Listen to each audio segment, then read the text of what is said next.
Hi everyone, welcome to Netgate Chemistry. So today also we are going to discuss some of the previous year questions of CSIR NET exams. So the first question which we are going to discuss is that we have to match these with these. So we have to find out the geometries, or you can say the shapes of these molecules. Okay, so one by one we are going to discuss each of these three molecules. So first we are going to discuss about the XeO4. Okay, so if we look at the structure of XeO4, then Xe is going to be the central atom, right? Xenon belongs to noble gas family, so it is going to have 8 electrons in its valence shell. Okay, so we'll draw 8 electrons. Basically we are going to make the Lewis dot structure. Okay, the rough structure first, and then we'll determine the geometry or the shape of this molecule. Okay, so basically we have in this question we don't have to find out the geometry, we have to find out the shape of molecule. Okay, so xenon is having 8 electrons in the valence shell, and now it is attached with 4 oxygen. So we know that oxygen is divalent, so it is going to form double bond with xenon, right? So 4 oxygens are going to attach with xenon, first via sigma bond, right, and then via pi bond, because it is divalent. So xenon will be having no lone pairs. Okay, and there will be 4 oxygens present around xenon. The steric number is 4, and you know, for steric number 4, the geometry or the structure which we get here, the geometry or shape are going to be same because there are no lone pair. So here the geometry or shape will be tetrahedral, right? For steric number 4, geometry or shape is tetrahedral. So this is about the molecule A. So A is going to match with 2. Okay, so options B and D are going to cancel out. Now we'll look for second, BrF4 negative. Here the central atom is going to be bromine. Also this molecule is having negative charge. So first we'll draw the valence shell of bromine, valence shell electrons of bromine. So bromine belongs to halogen family, so it will be having 7 electrons in the valence shell, right? And because of the negative charge, it is going to have one more electron. Okay, now it is attached to 4 fluorines. So fluorine is halogen and is univalent, so it will be attached like this. Okay, now this central bromine will be having 2 lone pair and 4 bond pair. So the steric number of this molecule is going to be 4 plus 2, 6. And for steric number 4, the geometry will be octahedral. Okay, geometry is going to be octahedral, but if we have to look at the shape, then we have to ignore the lone pairs. So first we are going to attach the fluorines and neglecting the lone pair. So see, for steric number 6, if we arrange the ligands around bromine, then they will be arranged in such a way that now here you can see there are 2 lone pairs. So in order for the molecule to be stable, these lone pairs should be as much apart as they can. So we are going to provide these 2 positions to these lone pairs, and fluorines will be attached like this, right? So if we closely look at this structure, then we'll find the shape of this molecule is going to be square planar, right? This is about the second molecule. If you look at the third one, which is SeCl4, so for that, in order to make the structure for SeCl4, you should know the valence electrons of selenium. So this belongs to oxygen family, right? Oxygen, sulfur, selenium, tellurium, polonium, right? Oxygen, sulfur, selenium, tellurium, polonium, right? So because it is from oxygen family, so how many number of valence shell electrons it is going to have? It will be having 6 valence electrons, right? So we'll make 6 valence electrons around Se. Okay, now it is attached to 4 chlorines, so we'll attach 4 chlorines. Chlorine is a halogen and it will be univalent, so it will be having 1 lone pair plus 4 bond pairs.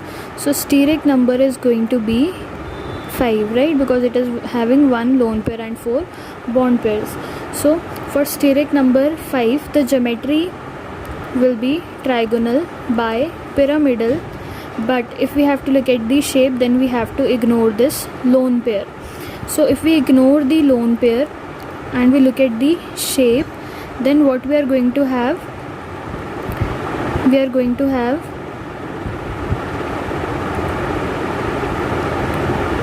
distorted tetrahedral, or you can say seesaw shape, right? Seesaw or distorted tetrahedral, right?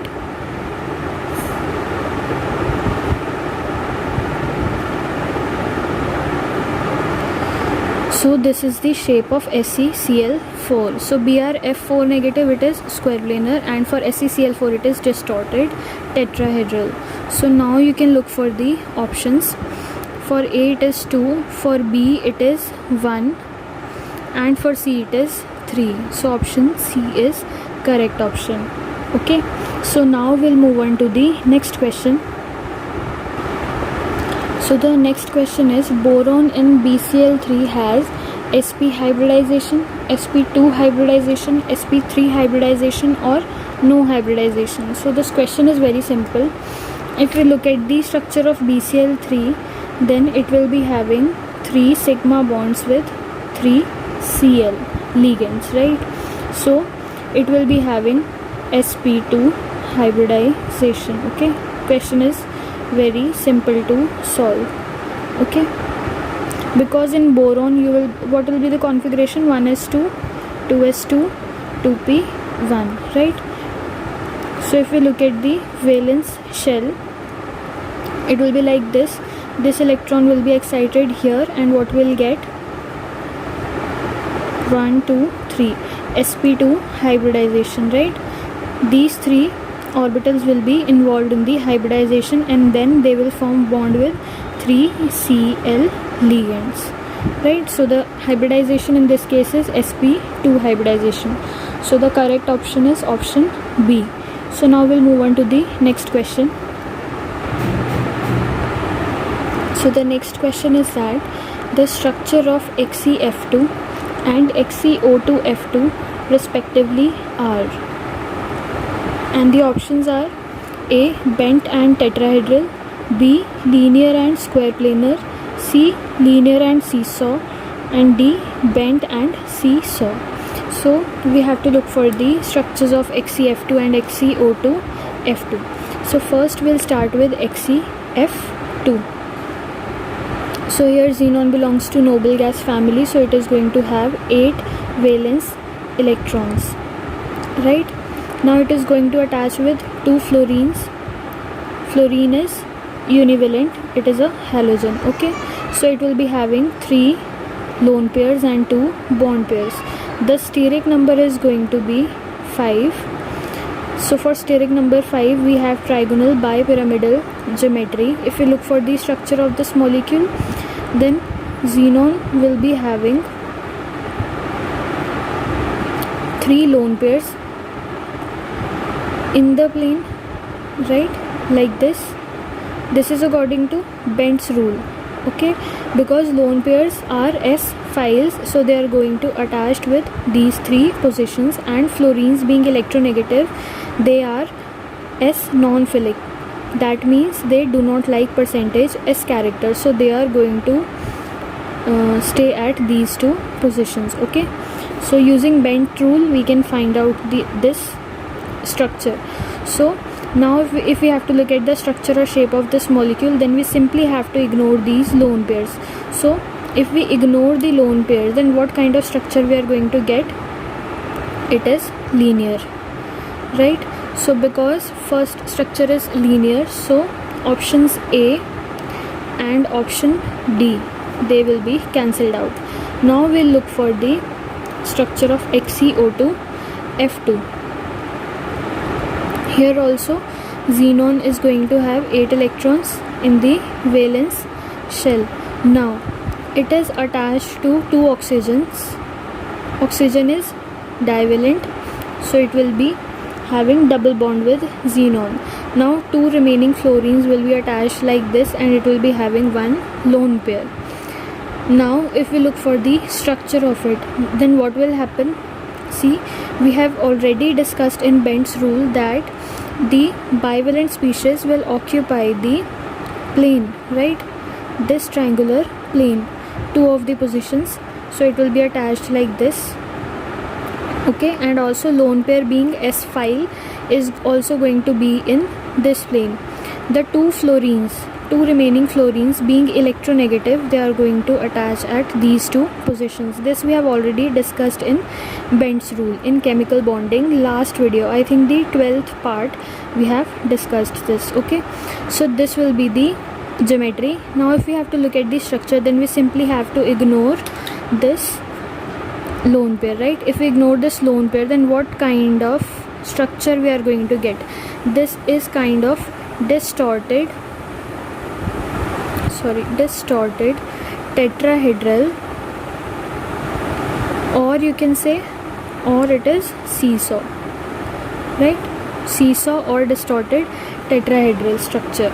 So for this, what we are going to get, C option will be correct. Okay, so I think so far that's it for this video. We have discussed 3 of the questions of previous year of CSIR NET from chemical bonding section.